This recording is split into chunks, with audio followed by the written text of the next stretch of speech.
joining us now, definitive on Wall Street. It's C.J. Lawrence. Just a few years ago, he helped invent the synthesis of economics into stock market analysis. Ed Yardeni joins us, Yardeni Research. Ed, we got a 1-hour conversation we're going to cram in here.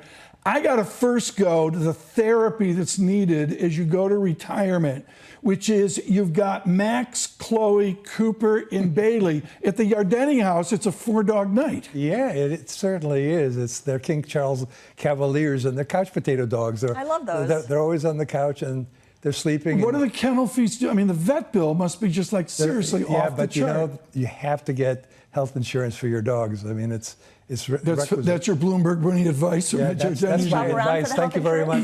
Why is Ed Yardeni here? Let me go to the chart right now. Pull up an important chart here coming out of COVID. In October of 22, a guy named Ankampor in the chart area and Yardeni in the economics and finance said, courage, buy here. What did you see in October 22 that gives you continued confidence in the market? Well, October 22 was a very strange bear market. Usually bear markets are associated with recessions. There was no recession. As a matter of fact, at the time, I kept saying that we are experiencing the most widely anticipated recession of all times that just isn't going to happen. It was the Godot recession, if you will. I just kept betting on the resilience of the economy. And so I kind of viewed the bear market as the aberration rather than the economy, which remained very strong. The earnings were holding up reasonably well. So I kind of viewed that as a panic attack. Now look, there were good reasons for concerns. The Fed was raising interest rates from 0 to 5.5% on the Fed funds rate. The bond yield was going up. Oil prices got a big spike. And yet the resilience of the economy came through remarkably well. We were betting on that, and we're still betting on the resilience of the economy. Yeah, so I want to take it to what we are seeing right now, because you said bond yields were going up, oil prices are going up. That's exactly what's happening now. The stock market has kind of slowed down a little bit. So the parallels between then and now, one could say, is noteworthy. Well, there's definitely parallels, but one of the big differences is earnings. We've got what I call, you know, everybody talks about FOMO, fear of missing out. I'm talking about FEMO, and that is fabulous earnings momentum. We didn't have that back in 2022. And it was really at the end of 2022, November, that we suddenly had ChatGPT and AI revolution just starting. And the arc of this, and I just finished Justin Baer's wonderful book on Ned Johnson and, you know, the industry from ERISA 1974 forward. My basic take is we've rationalized an ownership of bonds, which has been really difficult since 22, since 21 as well. Is the basic psychology of retirement now afraid of stocks? I don't think so. I think actually quite the opposite. I think a lot of my friends are retiring. We're the baby boomers. I'm still working for a living because I don't play golf, so I don't know what I would do with myself. And oh, by the way, I get seasick on cruises. My friends are all going on cruises. They used to go one every 3 years. Now they go 3 a year.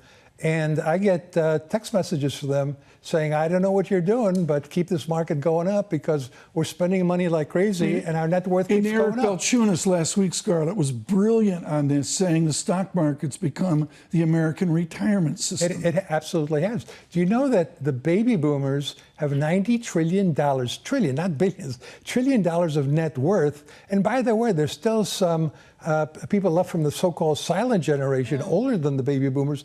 They have $20 trillion. So we're talking over $100 trillion of retirement net worth assets for the largest generation ever that is retiring. Are they going to use that? Are they going to actualize that? Or are they going to just pass it on to their heirs? Well, you know, the kids didn't listen, and we didn't like their friends, and they were noisy. So why leave them anything? Just spend like crazy. Right. But look, a lot of people have been talking about the K economy. That, you know, the rich are getting richer, the poor are getting poorer. I think that's misses what's really going on, and that's the demography. We've got a very, very well-off baby boom generation, and they're helping their younger children and grandchildren. The affordability crisis is really old versus young. Retiring people, they don't really care if the Fed tightens. Retiring people really don't care much about the labor market because they're retired. All they really care about really is the stock market. How should our audience of retirement, of personal finance, how should they synthesize the Fed madness? You and I remember when Arthur Burns had smoke coming out of the pipe and we interpreted that. Now we've got this parlor game. How does Ed Yardeni filter that if it's for long-term investment? Well, I think you focus on the economy. If you believe in the resilience of the economy, if you believe that the labor market is in balance, we got a 4.3% unemployment rate, which is awfully good.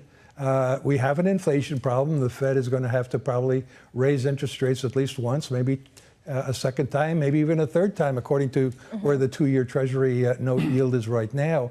I think you kind of grin and bear it and try to enjoy your retirement life, because I think the market will continue to defy the bears, because the economy will continue to defy the pessimists. You were saying that the boomers don't care about the Fed raising rates. They're going to enjoy their retirement.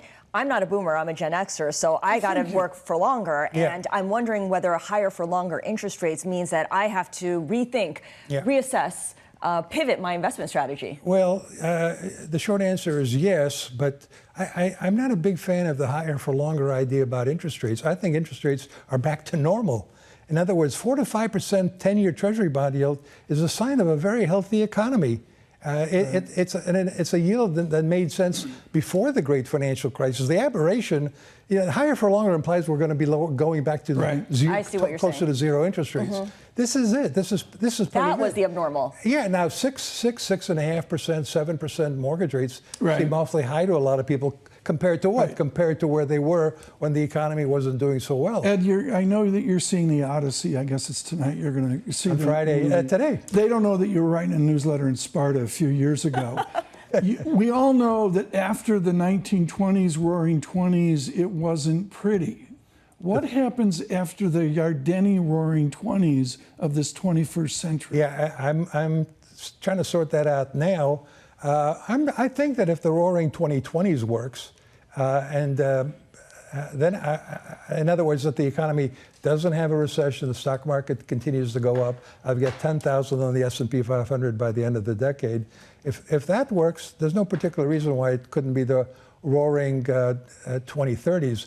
As a matter of fact, talking about a decade as roaring, that's what the stock market usually does during decades. There have only been a few decades where the market was just kind of flat, where it was a nothing kind of environment. And certainly that was, the 1930s were terrible, and the 1970s were no picnic.